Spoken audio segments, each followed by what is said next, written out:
أعوذ بالله من الشيطان الرجيم بسم الله الرحمن الرحيم اللهم صل على محمد وعلى آل محمد كما صليت على إبراهيم وعلى آل إبراهيم إنك حميد مجيد.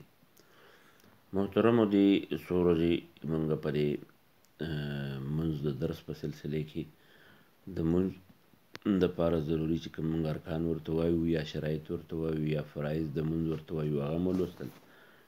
ورسره د منز الفاظ چې دین دا غیر تصحیح واري وکړه. الله تعالی دې موږ د صحیح منځونو کولو توفیق راکړي. د منز کوم چې د سلام نه مخکې دعا منګ وایو اللهم ربنا اتنا فی الدنیا حسنه وفي الاخرة حسنه وقنا عذاب النار. دغه دوران کې د دې دعا سره که فرض که سړی نورې دعاګانې شاملوي نو هغه هم ورسره شاملولی شي. خو دغې سلام نه وروسته چې کوم ذکر یا کوم اذکار پکار دي یا کوم دعاګانې پکار دي د نبی کریم صلی الله علیه وسلم نه منقول دي، علما په هغې باندې عمل دی. نو په هغې کې یو دا چې د سلام نه وروسته سړی استغفار ووایي. استغفار چې دی نو هغه څه خاص الفاظ نه بلکې چې څونه د استغفار الفاظ استعمال دي هغه دا لنډ الفاظ استغفر الله استغفر الله یا استغفر الله ربي من كل ذنب واتوب الیه یا دغه شان نور کوم د استغفار الفاظ سره استغفار و استغفر الله الذي لا اله الا هو الحي القيوم توب الیه.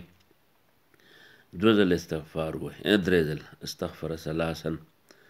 دغه شان الله اکبر متعلق هم د حضرت ثوبان رضی الله عنه په روایت باندې دا چیرې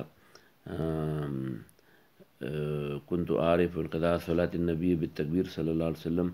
الله اکبر ویل بهرحال د الله اکبر متعلق د علماء مختلف توضیحات دي تشریحات دي. څوک وایي نه دا د مانځه نه وروسته هم دقسې الله اکبر ویل پکار دي او بعض علما وایي نه د دې نه مراد دا په مانځه کې دا ښکته پورته کېدل چې په الله اکبر کېږي دغه مراد دي.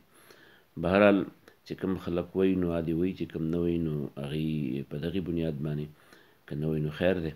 د هغې نه وروسته بیا په مانځه د رسول الله صلی الله علیه وسلم په دور کې څه کسان د مهاجرینو رال پیغمبر علیه السلام ته ګیله وکړه چې د الله پیغمبره د مالدار خلکو ښه دي زکات ورکړي خیرات ورکړي جهاد کې چندې ورکړي موږ غریبانان یو موږ دغه سعادت مندۍ نه محروم یو. رسول الله صلی الله علیه وسلم ورته ووایي چې د هر مانځه نه وروسته سبحان الله الحمدلله الله اکبر او په آخر کې لا اله الا الله محمد رسول الله لا اله الا الله وحده لا شریک له له الملک وله الحمد وهو على كل شيء قدیر.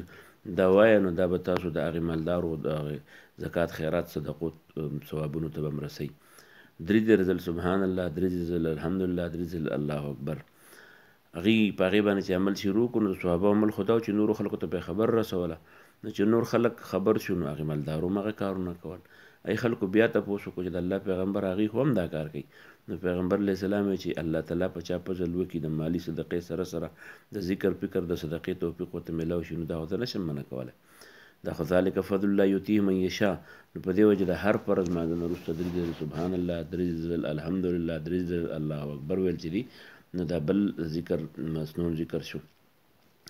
بل حضرت معاذ رضی الله عنه بل صحابي دی هغې ته دا دوه دعاګانې ښودلی شي ویلې یو دا چې اللهم اعني على ذکرک وشکرک وحسن عبادتک. اللهم اعني یا الله زما څه مدد وکړه الله ذکرک چې د تا ډېر یاد کړم وشکرک ستا د نعمتونو د شکریې توفیق راله راکړه وحسن عبادتک او الله تعالی د ښایسته عبادت توفیق راله راکړه. الله او بل دا چې اللهم اني اسألك الهدى والتقى والعفاف والغنى. اللهم اني اسألك الهدى یا الله ستا نه هدایت غواړم، والتقى یا الله تقوا دنه غواړم، والعفاف یا الله پاک دمني دنه غواړم، والغنا او بې پروایي مالداري دنه غواړم. نو دا د دې سره د رسول الله صلی الله علیه وسلم د هر مانځه نه وروسته د آیت الکرسي د وینا تاکید هم کړی چې آیت الکرسي وایي الله لا اله الا هو الحي القيوم لا تأخذه سنة ولا نوم له ما في السماوات وما في الأرض من ذا الذي يشفع عنده إلا بإذنه يعلم ما بين أيديهم وما خلفهم ولا يحيطون بشيء من علمه إلا بما شاء وسع كرسيه السماوات والأرض ولا يؤوده حفظهما وهو العلي العظيم. د دې سره درود شریف د هغې التزام پکار دی. نو دا د مانځه نه وروسته د دعا نه مخکې دا اذکار خپل ویل پکار دي. بلکې په دې کې هم د علماو بیا دا ده چې یاره په فرض مونځ پسې متصل دا ویلی شي.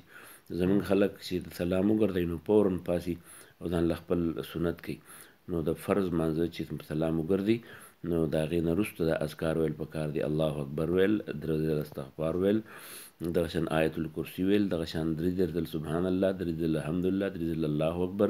د هغې نه وروسته اللهم اعني على ذکرک و شکرک و حسن عبادتک، اللهم اني اسألک الهدى والتقى والعفاف والغنى. او دغه شان په اول ټیم کې اللهم انت السلام منک السلام تبارک یا ذا الجلال والاکرام. او د دې سره دا الفاظ نقل کول چې لا اله الا الله وحده لا شریک له له الملک وله الحمد یحیی ویمیت وهو على كل شيء قدیر. د الفاظو کې چې د ذکر کم الفاظ سړی تیاری که چاته ټول یاد د ټولو التزام کوي، که چاته ټول نه یاد د یادولو خواري کوي، یاد شوي چې دي نو د هغې تذکره کول پکار دي. البته یو خبره ده چې د دې نه وروسته بیا ځان له دعاګانې غوښتل پکار دي. دغه شانې بیا دا چې کوم خلک سنت وکړي او د سنت وروسته بیا ځان له ذکر کوي، دا سعادت به ورته وي که نه وي؟ نو سعادت خو د الفاظو د ذکر سریا به ورته الله تعالی ورکوي، خو دومره ده چې هغه مسنون کم سنتیت چې دی نو د فرض مونځ نه وروسته دی.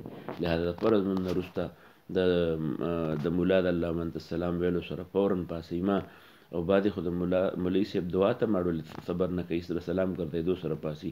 نو د فرض مانځه د سلام نه وروسته د دې ذکر التزام او اهتمام لازمن کول پکار دی، او د هغې نه وروسته بیا د ځان دپاره دعاګانې غوښتل پکار دي. څومره دعاګانې چې غوښتی شي ځان له دعا وغواړي، د هغې نه وروسته خپل نوافلو یا سننو ته پاسي که کور کې کوي او په جومات کې کوي. الله یې د صحیح عمل توفیق راکړي. واخر دعوانا الحمد لله رب العالمین.